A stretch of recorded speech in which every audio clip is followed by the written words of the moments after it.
جو میرے جلال اور میری عظمت کے لیے ایک دوسرے سے محبت کرتے تھے، آج جب کہ میرے سائے کے سوا کوئی سایہ نہیں، میں انہیں اپنے سایہ رحمت میں جگہ دوں۔ اسی طرح نبی کریم صلی اللہ علیہ وآلہ وسلم نے فرمایا، اللہ تعالیٰ ان لوگوں کو بخش دیتا ہے جو ایک دوسرے سے محبت کرتے ہیں، مگر ان کی محبت ہر غرض سے پاک ہوتی ہے اور ان کی محبت فقط اللہ کے لیے ہوتی ہے۔ اسی طرح حضرت ابو ہریرہ رضی اللہ تعالیٰ عنہ بیان فرماتے ہیں کہ نبی کریم صلی اللہ علیہ وآلہ وسلم نے فرمایا، ایک شخص اپنے بھائی کی زیارت کے لیے اس کے علاقے میں گیا۔ اب دیکھیں حضور کس طرح واقعہ بیان فرما کر بھی ہماری توجہات خدا تعالیٰ کی طرف پھیرتے ہیں۔ نبی کریم صلی اللہ علیہ وآلہ وسلم نے فرمایا، ایک شخص اپنے بھائی کی زیارت کے لیے اس کے علاقے میں گیا، اللہ تعالیٰ نے اس جانے والے کو ایک فرشتہ بھیجا اور اس فرشتے نے اس سے کہا، تم کہاں جا رہے ہو؟ اس شخص نے کہا کہ میں اپنے فلاں بھائی کی اللہ کی رضا کے لیے زیارت کرنے جا رہا ہوں۔ فرشتے نے کہا، کیا تمہیں اس کے پاس کوئی حاجت ہے؟ اس شخص نے کہا، نہیں۔ فرشتے نے کہا، کیا تمہاری آپس میں رشتہ داری ہے؟ اس شخص نے کہا، نہیں۔ فرشتے نے کہا، کیا اس کی کوئی امانت تمہارے پاس ہے جو لوٹانے جا رہے ہو؟ اس شخص نے کہا، نہیں، میں اس سے اللہ کی رضا کے لیے محبت کرتا ہوں اور اس سے ملاقات کے لیے جاتا ہوں۔ تو پھر اس پر فرشتے نے کہا، میں اللہ کی طرف سے تمہیں یہ پیغام دینے آیا ہوں کہ جس طرح تو اس بھائی سے محبت کرتا ہے، اللہ بھی تجھ سے محبت کرتا ہے۔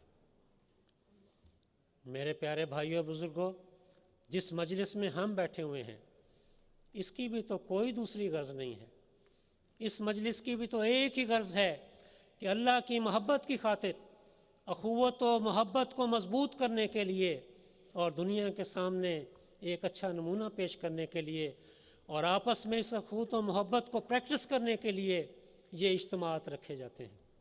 یہی ان کا مقصد ہے، اور ہم سب بھی آج خدا تعالیٰ کی رضا کے لیے اکٹھے ہوئے ہیں، اور اگر ہماری نیتیں یہی ہیں تو ہمیں یاد رکھنا چاہیے کہ پھر نبی کریم صلی اللہ علیہ وسلم نے ہمارے متعلق فرمایا ہوا ہے کہ یقیناً اللہ تعالیٰ ہماری نیتوں کے موافق ہم سے محبت اور پیار کا سلوک فرمائے گا، جیسے کہ یہ خوشخبری نبی کریم صلی اللہ علیہ وسلم نے ہمیں عطا فرمائی جو ابھی ہم نے سنی ہے۔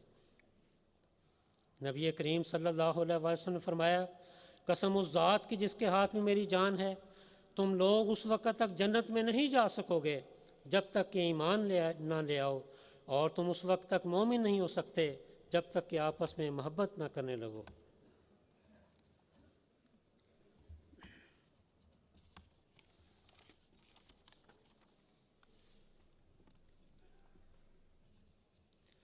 اسی طرح ہمیں وہ طریق بھی سکھلا دیے جن سے یہ محبت و اخوت بڑھتی ہے۔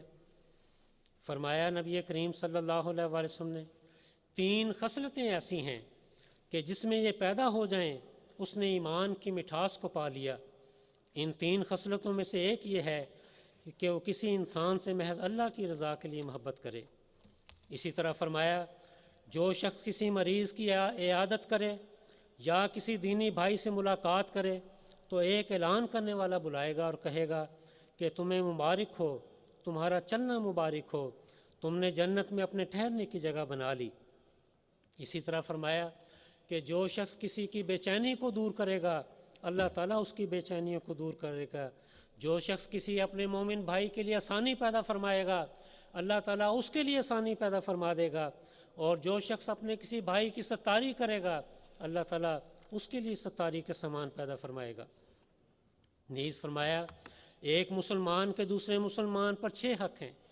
جب تو اس سے ملے تو تو اسے سلام کرے، جب وہ تجھے دعوت دے تو تو اس کی دعوت قبول کرے تو وہ دعوت قبول کرے، جب وہ تجھ سے مشورہ مانگے تو تو اسے اچھا مشورہ دے، جب وہ چھینکے اور الحمدللہ کہے تو تو اس کے جواب دے، یعنی یرحمک اللہ، اور جب وہ بیمار ہو تو اس کی عیادت کرے، اور جب وہ مر جائے تو اس کے جنازے کے ساتھ جائے۔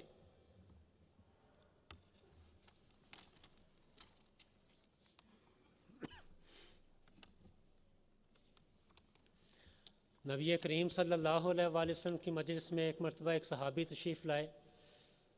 انہوں نے آ کر نماز ادا کی اور جب چلے گئے تو نبی کریم صلی اللہ علیہ وآلہ وسلم نے فرمایا کہ یہ جنتی ہے۔ پھر ایک مرتبہ وہی صحابی تشریف لائے، آ کر نماز پڑھی، نماز کے بعد گئے تو نبی کریم صلی اللہ علیہ وآلہ وسلم نے فرمایا یہ جنتی ہے۔ حضرت عبداللہ بن عمر رضی اللہ تعالیٰ عنہ فرماتے ہیں میرے دل میں یہ شوق پیدا ہوا کہ میں جانوں تو صحیح کہ اللہ کا رسول اس شخص کے متعلق یہ گواہی دے رہے ہیں اور ارشاد فرما رہے ہیں، خوشخبری دے رہے ہیں کہ جنتی ہے، ان کے اندر کیا چیز ہے کہ اتنی عظیم الشان خوشخبری ان کو دی جا رہی ہے۔ فرماتے ہیں کہ میں نے اس بھائی سے کہا کہ میں آپ کے دن گھر میں چند دن قیام کرنا چاہتا ہوں۔ کہتے ہیں 3 دن میں وہاں پر رہا، میں نے وہی فرائض دیکھے، اسی طرح نماز ادا کرتے ہیں، روزہ رکھتے ہیں، دوسری قربانیاں کرتے ہیں، دوسرے دین کے کام کرتے ہیں، کوئی زائد چیز نہیں دیکھی۔ تیسرے دن جب میں ان کے گھر سے روانہ ہونے لگا تو میں نے ان سے درخواست کی کہ آپ مجھے بتائیں کہ نبی کریم صلی اللہ علیہ وآلہ وسلم نے آپ کے متعلق یہ ارشاد فرمایا ہے وہ کیا خوبی ہے؟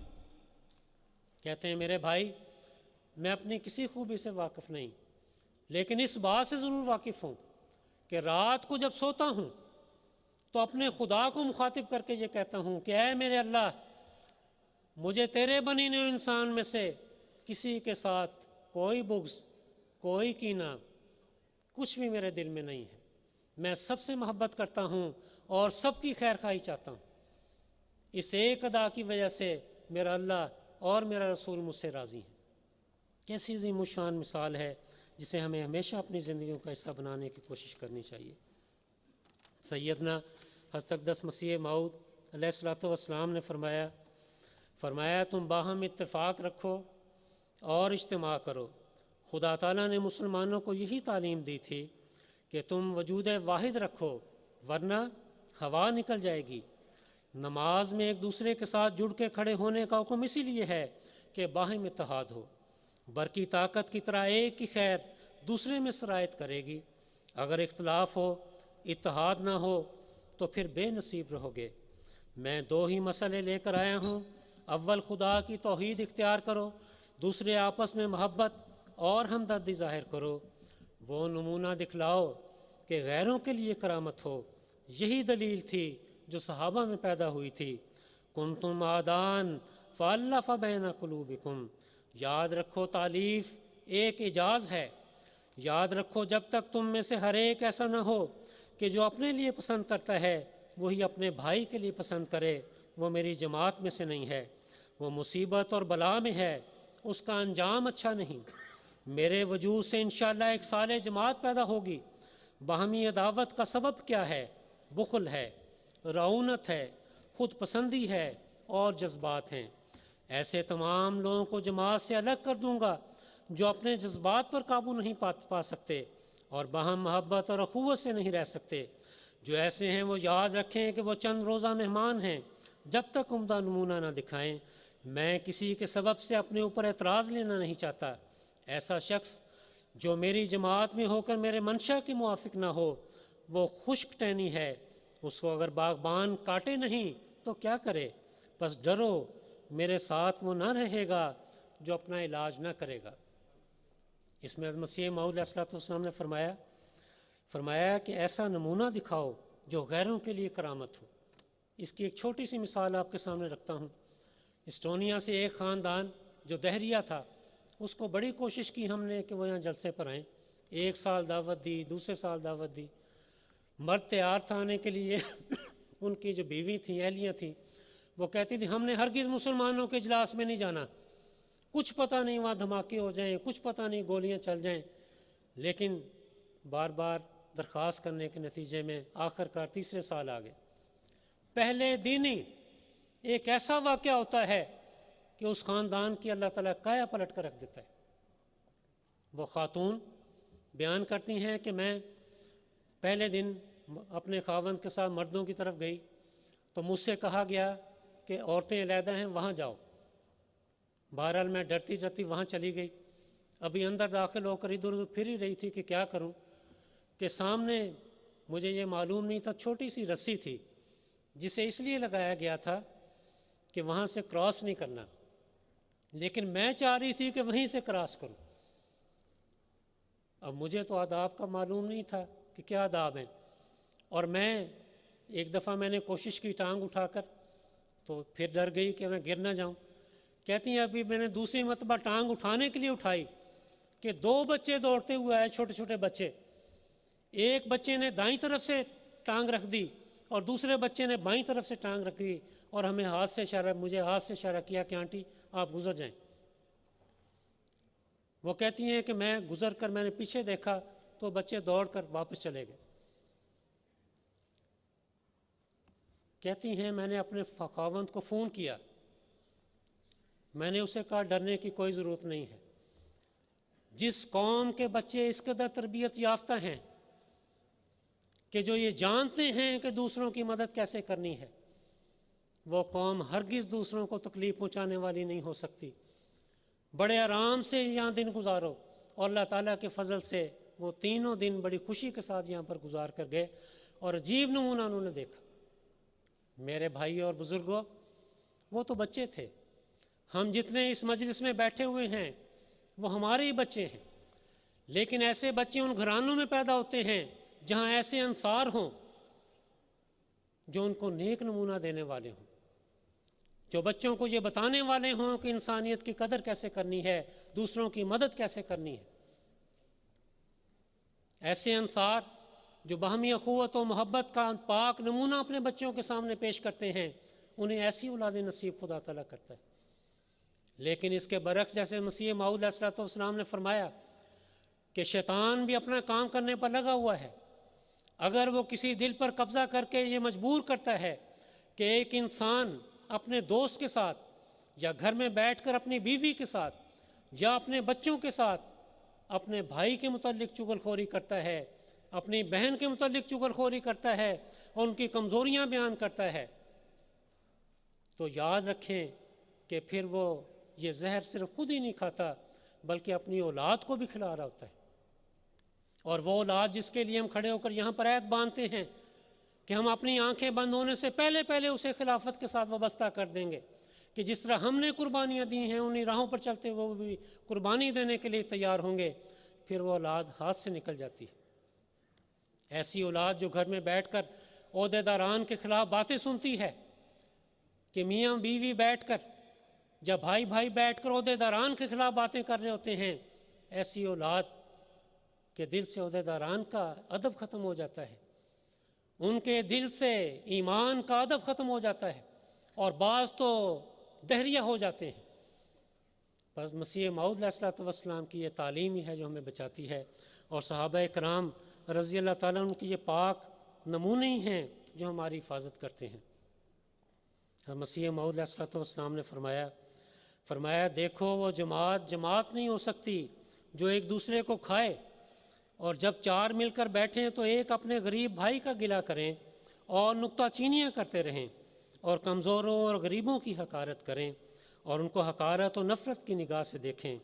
ایسا ہرگز نہیں چاہیے، بلکہ اجماع میں چاہیے کہ قوت آ جائے اور وحدت پیدا ہو جائے، جس سے محبت آتی ہے اور برکات پیدا ہوتے ہیں۔ فرمایا تم آپس میں جلد صلح کرو اور اپنے بھائیوں کے گناہ بخشو، کیونکہ شریر ہے وہ انسان جو اپنے بھائی کے ساتھ صلح پر راضی نہیں، وہ کاٹا جائے گا، کیونکہ وہ تفرقہ ڈالتا ہے۔ تم اپنی نفسانیت ہر ایک پہلو سے چھوڑ دو اور باہمی ناراضگی جانے دو، اور سچے ہو کر جھوٹے کی طرح تزلزل کرو تا تم بخشے جاؤ۔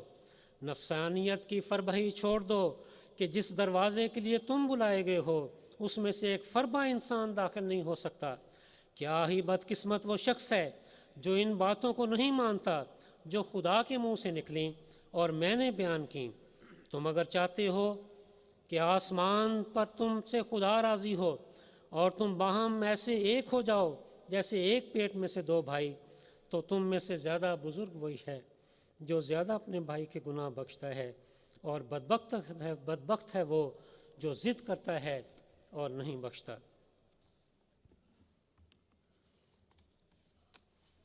حضرت مسلم موعود رضی اللہ تعالیٰ عنہ کا ایک حوالہ اور خلیفۃ المسیح الخامس سید اللہ تعالیٰ بن عزیز کا ایک حوالہ آپ کے سامنے رکھ کر اپنی گزارشات کو ختم کرتا ہوں۔ حضرت مسلم موعود رضی اللہ تعالیٰ عنہ فرماتے ہیں، فرمایا جس طرح لوہا اور مقناطیس الگ نہیں رہ سکتے،